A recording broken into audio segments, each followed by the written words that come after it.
Okay, as I said, I started rhyming in 1993. And from there, I met different people.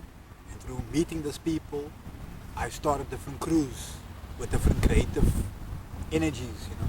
And so I started out in a crew called 021.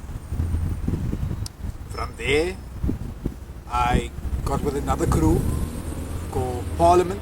Not got with it, we actually started it. Most of the crews that I was with, I was one of the core members of it. So it's not like I went from one crew to another. Wherever I went, I started the crew. You know what I mean? By the individuals that came together, we felt so strongly about each other. You know? So coming back to the crews which I was part of was 021. Then it was Parliament. And from Parliament, it became Skill Touches Man. From Skill Touches Man, I started going more to town, performing there. There I got to meet other MCs. Then I met this crew called Clench Fist, very underground crew. And that crew also like consisted of some very dope lyrical members, you know, that many people will know today. And yeah, that was basically like, it was almost like the boot camp of all the lyricists, you know, that would come together. And okay, that was the only crew that I basically found that I didn't start. That was called Clench Fist. They were already in existence, you know. But me coming from the hood, I had a different style. So when I came to them, they showed me something else, because the way they would flow over the beat was like faster, and the approach was more like energetic. Where I had the energy, always I had the energy, but my style was very slow, and I just felt like, you know, and as time went along, you know, I like started like adapting to their styles, and the style that was a Cape Town style, you know, an uptown style basically. And then Clench Fist, that crew broke up as time went along, and a few of those members we formed another crew called the Dark Lords. You see, and that was almost like the root chakra of who we were, or who we are as lyricists that existed in a time before there was light. Because when we were doing like what we were doing, there was no money, there was no big shows involved, there was no big competitions, there was no scrambles for money, there was no big, you know what I mean? It was purely for the love of it. So it was in a time where I can say it was before the light, or the light of the lights camera action era. You know what I mean? We were in the darkness, in the purity, you know, before the light brought the shadows, all that, you know. Because for me, like, the darkness in itself, it is a beautiful thing. It is not something that should be rejected. It is something that should be like encompassed in yourself, absorbed, and be made one with yourself. Accept the darkness, because the darkness is just as important as the light, you know. And very once we were known as the Dark Continent, you see. And we are a generation, the so-called darkness. We've been coming out of the darkness and into the light, you see. So we shouldn't be ashamed of our darkness, you see. Because the darkness existed before the light. And when the light came, those in the darkness comprehended it not. So that means that we did exist without light. And we were good. We were in a good place. You see? And that darkness was the purity of the style. And we went into that style and we configured the different styles of lyrical symmetry. We were like scientists, working with different kind of forms. Just exploring like how can I express myself in a different element? Imagine I was water, I would sound like this. If I was fire, I would sound like that. If I was wind, I would come like this. You know, that's how far we took it. We took writing to a level where we became superheroes.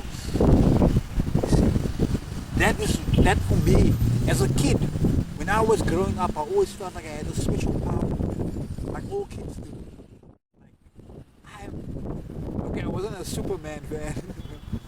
Maybe Spider-Man, Hulk, and X-Men, you know. But I knew there was something inside of me that I had to offer to the world. You know, something special. And I felt like a superhero. And as I grew older, only later on in my life, I realized that my power is being a writer. It's being an MC, being a visual, like, you know, interpreter of words. Yeah, those guys, they put me on the abstract. They put me on, like, you don't even need to rhyme on the beat. You know, you can be on the side of the beat, you know, or you can be on top of the beat or at the bottom of the beat. Doesn't matter, you know. It's like there's no rules to this. Where I was still very much like stuck in my role, but technical, but also through being in that I had something that they didn't have.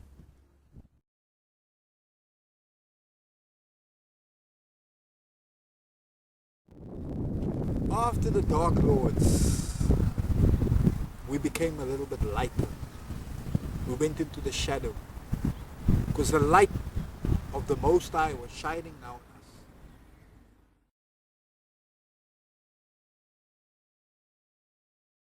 Basically, through every good thing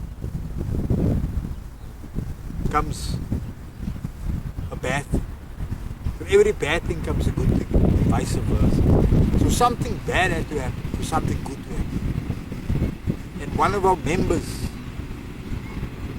disappeared. He goes by the name of Lockshinism. We never seen him since that time over the Dark Lords. He just disappeared. And we all have our individual theories about it, you know, but he was one of the core members of the crew, and when he left, things weren't the same anymore. And times changed, and we changed locations of where we were living. Because obviously, I was living different places as well. And at that time, I was living in Greenpoint, you know, and we were just basically there, and we were doing our thing.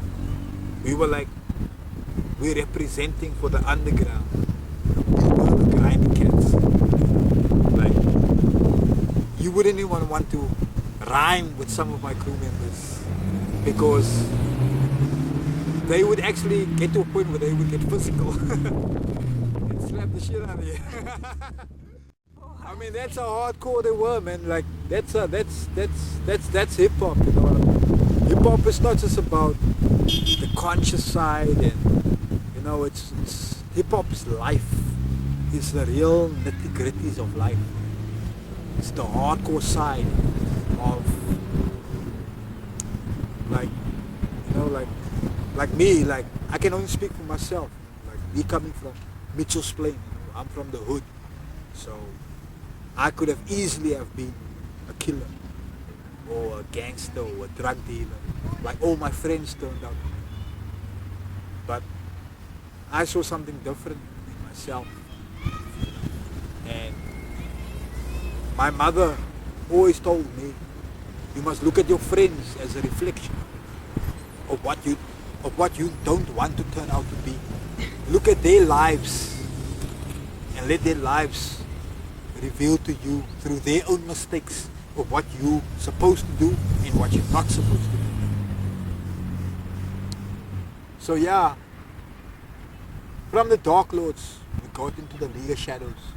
And that's a time when fungus started like coming around a lot more. And We had another DJ also by the name of Slu Dada. And yeah, but then he moved away eventually. But we used to jam together. He used to actually have a spot in Obs in Rochester, and that used to be actually like a home ground. We would all come together and do our pre-recordings and just have mad ciphers and obviously puff a lot of good herb, you know, and a lot of spiritual growth and conscious growth as well. Because not only are we MCs and writers, we are conscious people, and through our consciousness, it has awakened us to the power of the Most High, and the Most High has awakened us to the power of spirituality, and that allows us to tap into spiritual conversations also, where we allowed ourselves to grow in spiritual ciphers as well as in lyrical ciphers, you know? And I think that both just flowed into each other, and it's through all those things that made me who I am today. They the ones that made Garlic Brown. They the ones who made my other altered states as well, like, you know, Vulgar Tongue, Abaddon, Horseman, Knuffel Brain.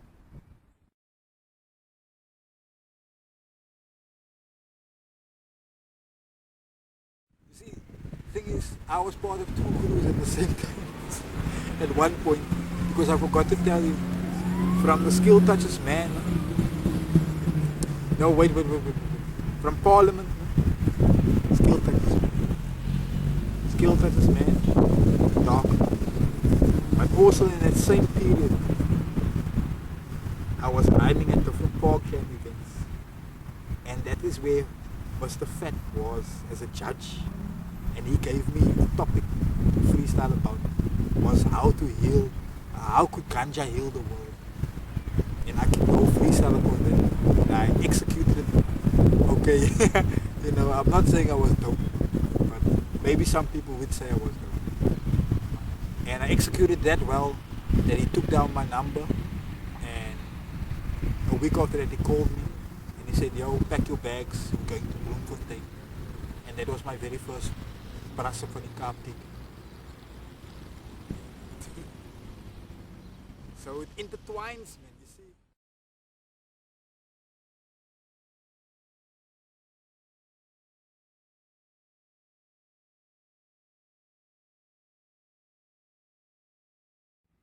And believe me, there were certain times I was torn apart because there were certain events the big events that I missed out with the League of Shadows, you know.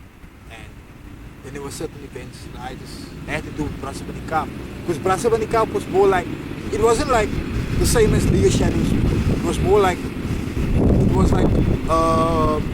like this is the next level, like this is the professional level, and it was more like a work kind of thing.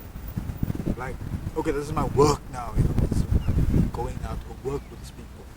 That was the kind of vibe that I had with them, with Brasse van die Kaap. And eventually they became a big family as the years progressed.